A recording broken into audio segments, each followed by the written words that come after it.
Hello everyone, welcome to Phymatics learning hub.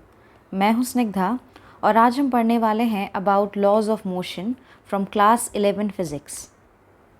These are the topics that we will be covering today: force, effects of force, inertia, law of inertia, types of inertia, linear momentum, Newton laws of motion, and lastly we'll see some of the questions as a quiz. So let us now begin with it. Force क्या होता है?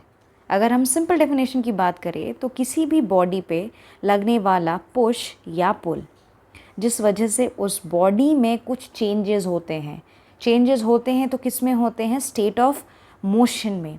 अगर body rest पर है तो उसे push या पुल करने पे वो मूव करेगा, और अगर बॉडी यूनिफॉर्म मोशन में है हम उसे रेस्ट पर भी ला सकते हैं, and this can all be done with the help of force.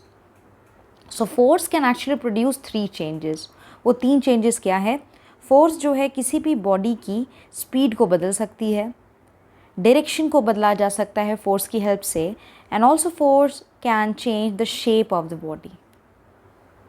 Effects of force, here you can see some of the examples जो कि शो करता है कि फोर्स के इफेक्ट्स क्या क्या है। ना इन the first case you can see that here is a horse which is applying some force on the cart, right? Cart जो है वो शुरुआती रेस्ट पे है एंड फोर्स अप्लाई करने की वजह से कार्ट जो है वो फिर मूव करना शुरू करता है। सेकेंडली, क्रिकेट के मैच में जो है आपने देखा होगा कि बैट्समैन जो है वो फोर्स अप्लाई करता है अपने बैट के हेल्प से on the ball coming towards him, जिस वजह से जो बॉल का डायरेक्शन है वो बदल जाता है। Third, you can see here कि if you take any can and you apply some force with the help of your hands, then it will again do what? Crush the can. So यहाँ पे can का shape change हुआ है. So here you can see all the 3 effects. Force exactly किस तरह की quantity है? ये एक वेक्टर क्वांटिटी है। वेक्टर क्वांटिटी का मतलब है कि इसकी एक वैल्यू है, एट द सेम टाइम इसका एक डायरेक्शन भी है। And there is third thing also जो कि एक वेक्टर क्वांटिटी के पास होता है या वो फॉलो करता है, which is called vector law of addition. So ये 3 चीज़ें जो है किसी भी क्वांटिटी को वेक्टर बनाती है, और फोर्स एक वेक्टर क्वांटिटी है। फोर्स जो है वो पॉजिटिव हो सकता है या नेगेटिव भी हो सकता है। अगर हम पॉजिटिव की बात करें तो वहाँ पे रिपल्शन का केस आएगा, जहाँ पे 2 बॉडीज़ एक दूसरे को रिपेल करेंगी। नेगेटिव के बारे में अगर हम बात करें तो फोर्स नेगेटिव हो सकता है। इन दैट केस जो अगर 2 बॉडीज़ हैं they will always attract each other. Law of inertia, so this is a very important concept.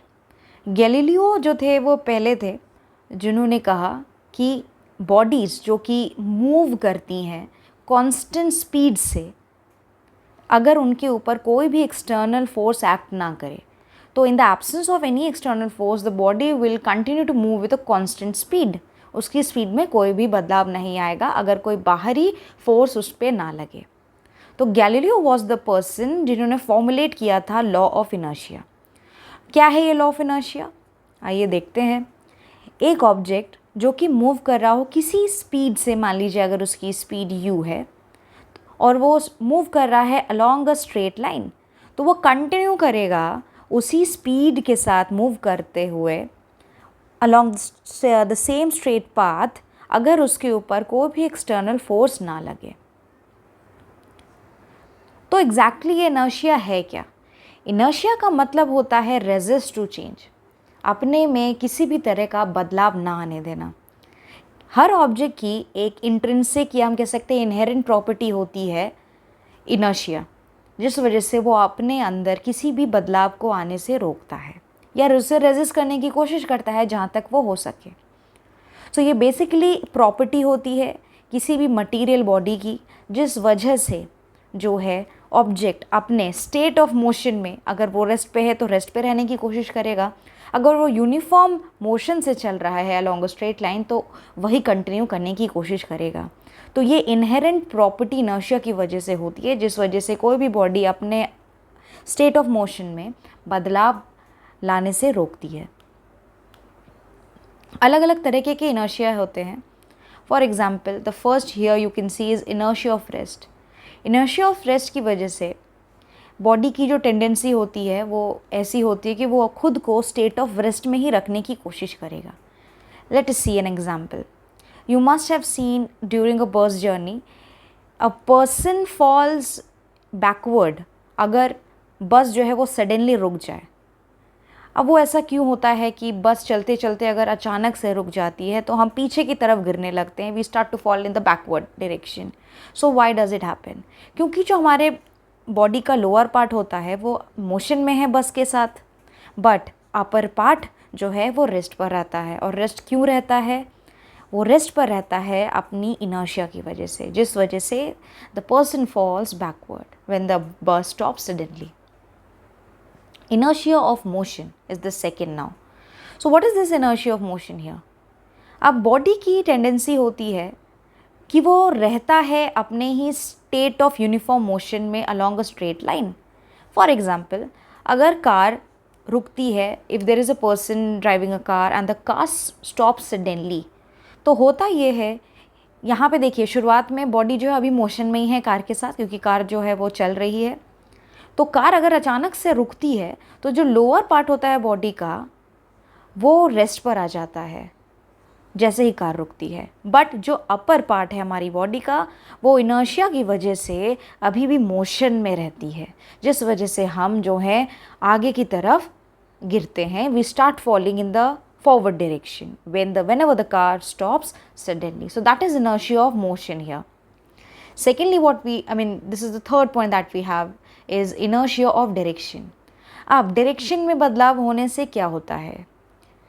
तो अगर एक बॉडी है वो खुद ब खुद ऑब्वियसली अपना डायरेक्शन चेंज नहीं कर सकती, ये उसकी इनएबिलिटी होती है, एंड इसी को कहा जाता है inertia of direction. For example अगर बस एक शार्प टर्न ले रही है, कहीं से मुड़ रही है शार्प टर्न लेने के दौरान, तो पर्सन जो लोग बैठे होते हैं बस में वो एक्सपीरियंस करते हैं एक फोर्स जो कि सेंटर से थोड़ा दूर अवे फ्रॉम द सेंटर लगती है।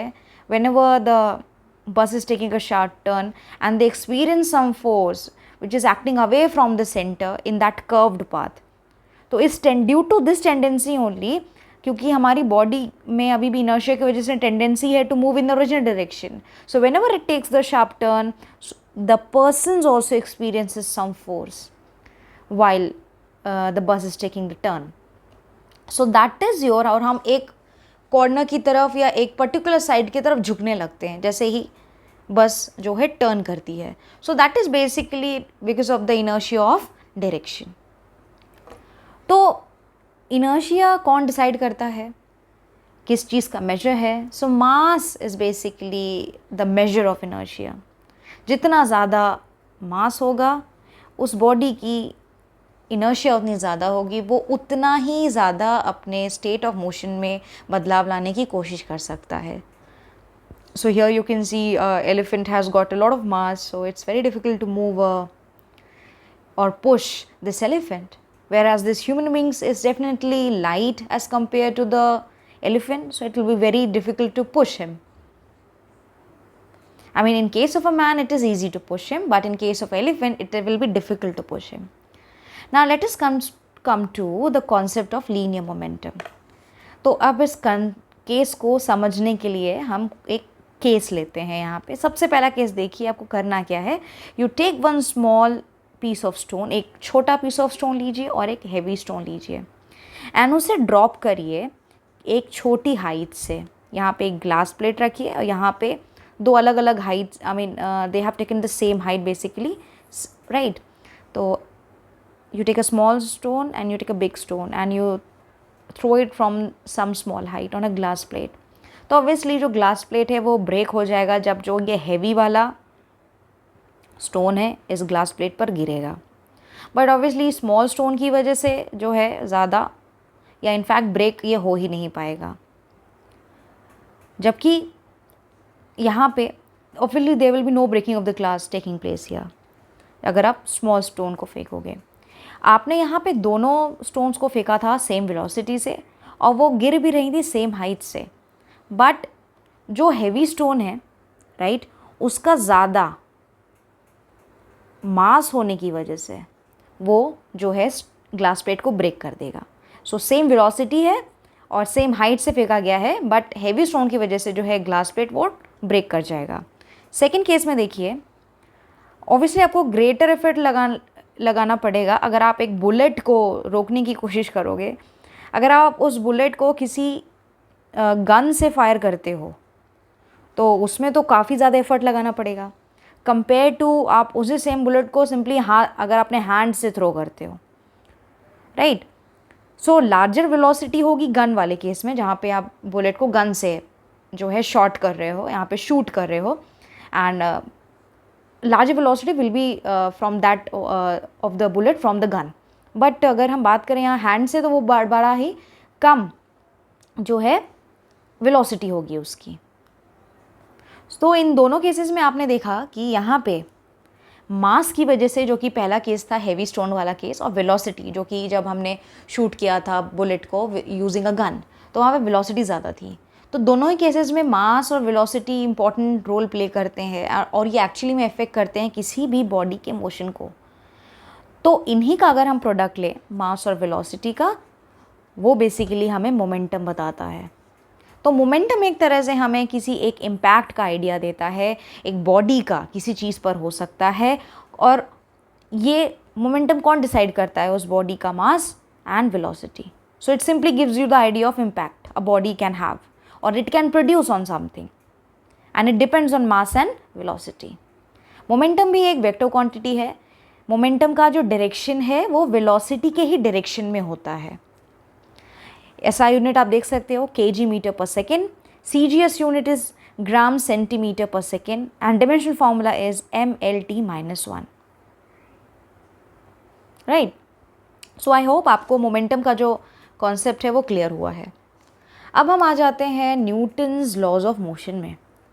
तो कौन थे जिन्होंने न्यूटन्स लॉज ऑफ मोशन दिया था? Obviously it was Isaac Newton, जिन्होंने काफ़ी स्टडी की थी मोशन पे, एंड उन्होंने गैलीलियो के आइडियाज़ को फर्दर एक्सटेंड किया, and finally he came to this 3 laws of motion that he gave, which are called Newton's laws of motion.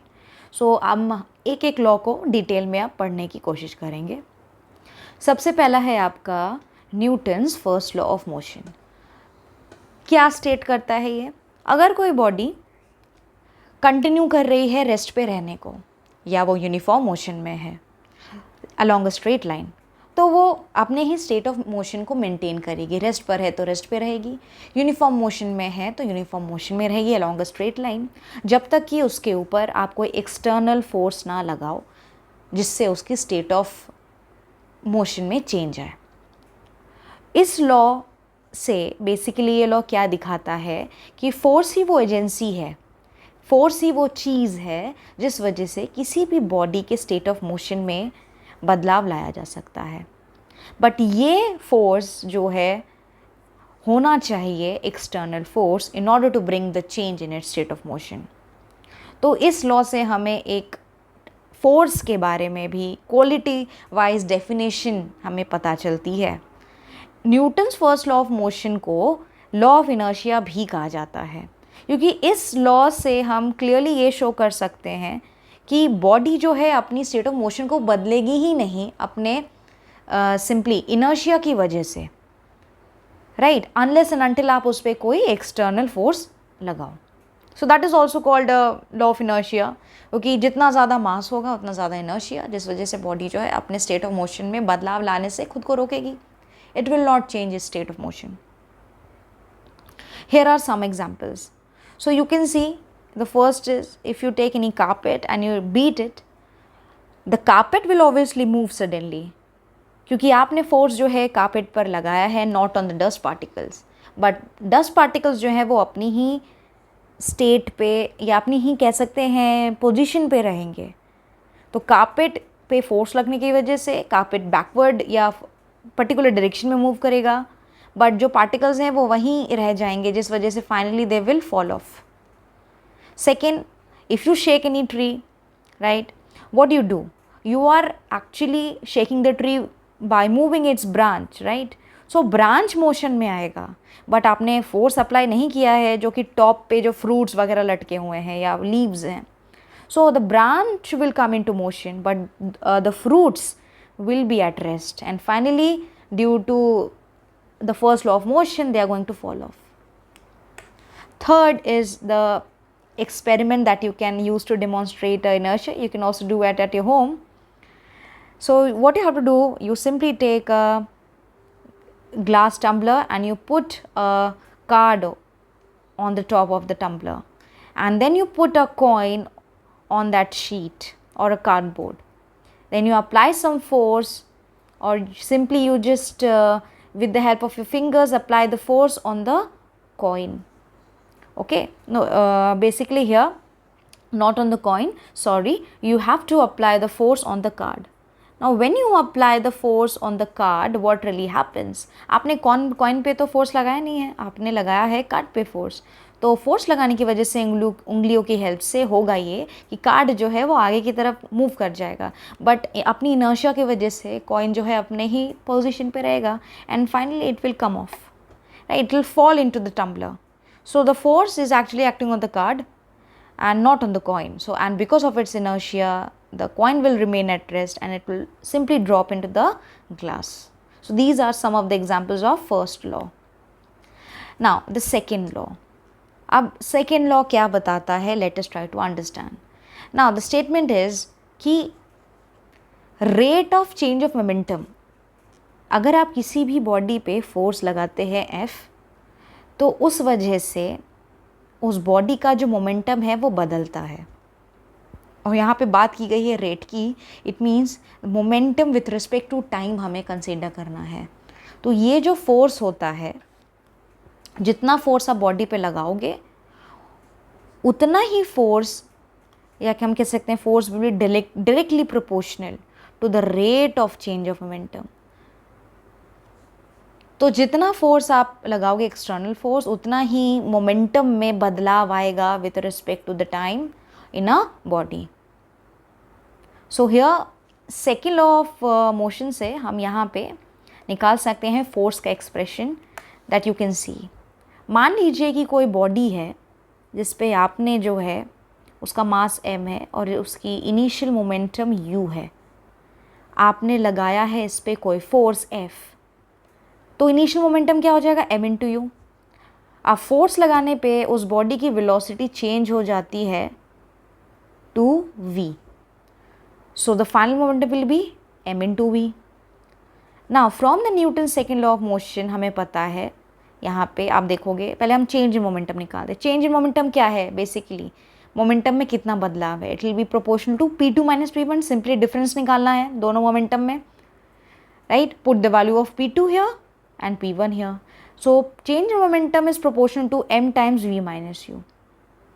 अब rate of change of momentum हमें यहाँ निकालना है, right? So this is basically the rate of change of momentum. Means divide this change in momentum with time. So on dividing it by time, we'll get this expression. And from now, the Newton's second law of motion, I can say that this force is proportional to the rate of change in momentum. Right? So the expression will be like this.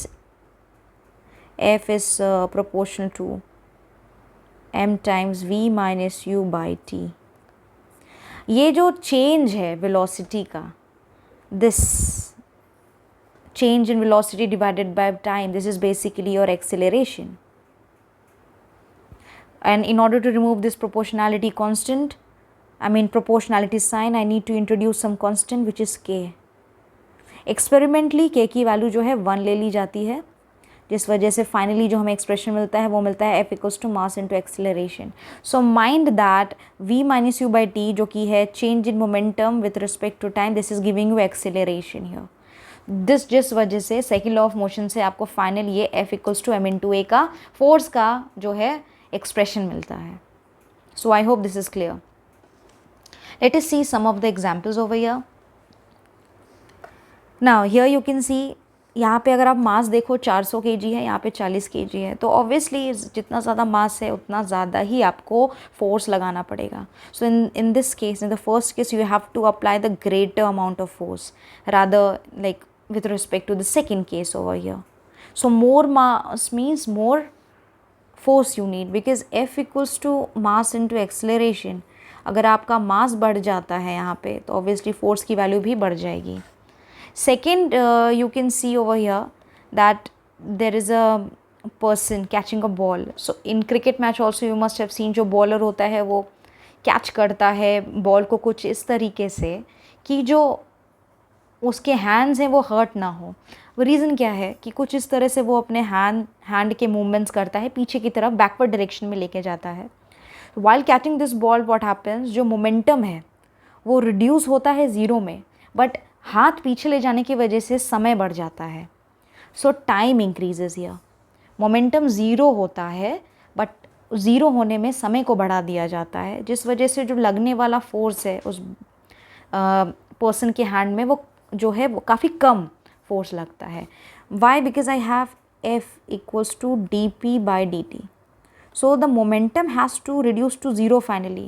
So here we are increasing the time, right? और F का अगर आप देखो dt time interval के साथ inverse relation है. तो यहाँ पे अगर हम सिंपली टाइम को बढ़ा दे, क्योंकि यहाँ पे हैंड को बैकवर्ड डायरेक्शन में ले जाया जा रहा है जिस वजह से टाइम बढ़ जाए, तो टाइम अगर आप बढ़ा दोगे तो क्या होगा, फोर्स जो है घटने लगेगा. तो फोर्स जो है हाथों पे लगेगा, that will be like very less force will be exerted on the hands. I hope this concept is clear to you. Similarly, जो थर्ड एग्जाम्पल यहाँ पे है कि एक एथलीट अगर है वो कुशन या सैंड पे लैंड करता है while taking a long jump. So finally it lands on a cushion. Why? Because cushion जो है वो अंदर की तरफ प्रेस होता है, जैसे इंसान जो है पर्सन उस पर फॉल करता है और उस पर्सन का मोमेंटम ज़ीरो फाइनली होता है, बट लैंडिंग में काफ़ी समय दे दिया जाता है. तो अगेन टाइम को इंक्रीज़ करने पर जो है फोर्स जो है कम एग्जर्ट होता है. सो जिस वजह से उसकी एक सॉफ्ट लैंडिंग होती है. So these all work on the Newton second law of motion. Let us come to the third one now, which is Newton's third law of motion. So it is very simple that हर action के लिए एक equal and opposite reaction ही लगने वाला है. तो action reaction exactly है क्या? ये फोर्सेस ही हैं, अपोजिट फोर्सेस हैं जो कि एक दूसरे के ऊपर एक्ट करते हैं. But please make sure to understand that जो एक्शन और रिएक्शन फोर्सेस लगते हैं they basically get applied on different bodies having different masses, और ये हमेशा पेयर में एग्जिस्ट करेंगे. तो ये डिफरेंट बॉडीज़ पे लगेंगे. तो हो सकता है ये डाउट हो जाए कि क्यों action reaction equal and opposite होने की वजह से एक दूसरे को कैंसिल क्यों नहीं करती. Why? Because these are being applied on to different bodies. We'll see some example to understand it more clearly. ना यहाँ पे अगर आप देखो दो एग्जाम्पल्स लिए हैं. पहला आप देखिए, there is a swimmer. Swimmer क्या करता है, वाइल स्विमिंग पुश करता है वाटर को अपने हाथों से इन द बैकवर्ड डायरेक्शन. सो हाथों की हेल्प से बैकवर्ड डायरेक्शन में पुश कर रहा है वाटर को. ये क्या हो जाएगा, इसका एक्शन. वाटर क्या करेगा, पुश करेगा बेसिकली इस स्विमर की बॉडी को in the opposite direction. So this is coming as a reaction. Here you can see that the action reaction acting on different bodies. Action जो है वाटर पे लग रहा है, रिएक्शन जो है पानी के द्वारा लगाया जा रहा है ऑन द स्विमर. सो जैसे ही हाथों से ये पर्सन एक्शन करता है एंड पुश करता है पानी को in the backward direction, as a reaction जो है पानी उसको पुश करती है in the forward direction. That is why the swimmer is able to move और swim in the forward direction. Second example, if you see while coming to a shore, or while you can see this man is basically doing what? Now he's trying to come to the shore, and boat को जो है ये man push करता है in the backward direction. This is basically action, and as a reaction boat जो है इस person को push करेगी in the forward direction. So this is action and reaction, again acting on the two different bodies. So please make sure that you understand this concept. So now we have come to the quiz time now. There are some questions and I would want you to answer these. So please try to answer. पहला question है, no force is required. Force की ज़रूरत कब नहीं होगी? पहला है, अगर कोई बॉडी एलिप्टिकल पाथ में है या अगर कोई बॉडी कांस्टेंट एक्सेलरेशन से मूव कर रही है, थर्ड है कि कोई ऑब्जेक्ट जो है मूव कर रहा है सर्कुलर मोशन में, या थर्ड है कि an object moving along a straight line और वो भी कांस्टेंट वेलोसिटी के साथ। तो यहाँ पे आप वीडियो को पॉज करके ट्राई कर सकते हैं अपना आंसर मार्क करने की, राइट। ना I will tell you the answer here. तो फोर्स कौन से केस में नहीं होगा, means force should be zero, right. Force zero होने का मतलब है कि mass into acceleration should be zero. अब मास तो ज़ीरो हो नहीं सकता, इसका मतलब acceleration should be zero. Acceleration होता है dv by dt, that is change in velocity with respect to time, means dv by dt should be zero. अब किसी भी वेरिएबल का जो कि यहाँ पे v है उसका derivative with respect to time जो हमने लिया है वो ज़ीरो कब होगा, अगर v कांस्टेंट होगा। So here the force will be zero और no force is required for an object moving in a straight line with constant velocity. This is the correct answer here. Now let's the second question. Which law of motion is known as the law of inertia? So please try this question first by pausing the video. I will tell you the answer here. Obviously inertia का हमने शुरुआती Newton laws में ही पढ़ा था, एकदम पहला concept था। तो फर्स्ट लॉ जो होता है न्यूटन का उसी को कहा जाता है लॉ ऑफ इनर्शिया, जिसमें हमने मास के बारे में बात की थी कि मास ही जो है is basically the measure of inertia. Third question, a person is hurt on kicking a stone. So if you try to kick any stone, a big stone, obviously आपके पैरों में तो लगने ही वाली है। तो ये किस वजह से है? Why the person is getting hurt? The answer is it is due to the inertia. Obviously the stone is heavy, stone is big. So stone जो है अपनी पोजीशन पे ही रहता है, रेस्ट पे रहता है, एंड ज़्यादा मास होने की वजह से उसका इनर्शिया बढ़ जाता है, and that is why it resists more change in its position or state of motion, जिस वजह से when a person is hitting a stone he or she will get hurt. So the next question, when air rushes out of the balloon, if you have suppose any balloon, right, यहाँ पे, और जैसे ही balloon से जो है air rush means air जो है वो निकलने लगती है, this is the air coming out in this direction, balloon जो है वो ऑब्वियसली अपवर्ड डायरेक्शन में, ऊपर की डायरेक्शन में मूव करने लगेगा। तो ये कौन सा नियम जो है फॉलो करता है? सो हियर यू कैन सी कि जैसे ही एयर नीचे की तरफ जो है आएगी, एज अ रिएक्शन ये पुश करेगी in the upward direction the balloon to go up.